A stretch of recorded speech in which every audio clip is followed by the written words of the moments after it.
আপনারা অনেকেই জানেন না 1952 সালে যখন কায়দা আজম জিন্না ওই জগন্নাথ হলে ঘোষণা করেছিলেন এই পূর্ব পাকিস্তানে উর্দু হবে একমাত্র রাষ্ট্রীয় ভাষা, তখন সিরাজগঞ্জের সন্তান ওই ভাষা মন্ত্রী বলে প্রথম প্রতিবাদ করেছিল। প্রিয় ভাই ও বোনের আমার, 1971 সালে যখন 69 যখন মুক্তিযুদ্ধ হয়, আপনারা জানেন বিজয় দিবস পালন করেন 16 ডিসেম্বর, কিন্তু আমাদের সিরাজগঞ্জের সন্তানেরা 14 ডিসেম্বর হানাদার মুক্ত করেছে। তাদের রক্ত দিয়ে, তাদের বীরত্ব দিয়ে সিরাজগঞ্জে কিন্তু 14 ডিসেম্বরে সিরাজগঞ্জ মুক্ত করেছে।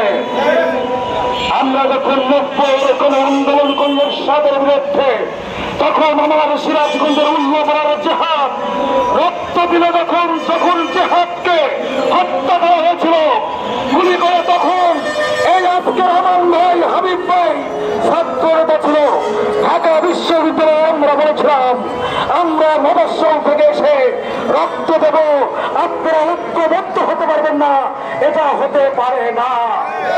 সেদিন সিরাজগঞ্জের সন্তান জিহাদের লাশকে সামনে রেখে শপথ করা হয়েছিল যতক্ষণ পর্যন্ত স্বৈরাচারের শান বিতাড়িত না হবে ততক্ষণ পর্যন্ত আমরা রাজপথ ছাড়ব না, ঐক্যবদ্ধ থাকবো ইনশাআল্লাহ।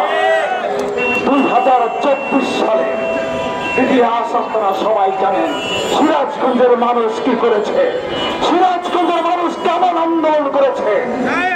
আমার 100টা প্রতিষ্ঠান যেহেতু এমপিও ভুক্ত মানে জাতীয়করণ করা হয় নাই, সিরাজগঞ্জের 100টা প্রতিষ্ঠান যদি সিরাজগঞ্জের যমুনা সেতু অচল করে দেয় বাংলাদেশ চলতে পারবে না। আমাদের ইতিহাস রক্ত দেওয়ার ইতিহাস। তাই আজকে এই বেসরকারি যে জাতীয় প্রাথমিক বিদ্যালয় যে জাতীয়করণ করার দাবিতে এই প্রেস ক্লাবে আপনারা কর্মসূচি পালন করছেন, এই কর্মসূচি আপনাদের ন্যায্য দাবি, প্রাণের দাবি। আজকে যারা জাতীয়করণ হয়েছে তারা খাবে দুধ ভাত, আর আপনাদের ছেলে মেয়েরা লেখাপড়া করতে পারবে না, আপনারা বাজার করতে পারবে না, এটা হতে পারে না। এই বৈষম্যর জন্য কি আমরা রক্ত দিয়েছি? এই বৈষম্য বাস্তবায়নের জন্য কি আমরা রক্ত দিয়েছি? বৈষম্য দূর করার জন্য আমরা আন্দোলন করেছি, বৈষম্য দূর করার জন্য আমরা রক্ত দিয়েছি।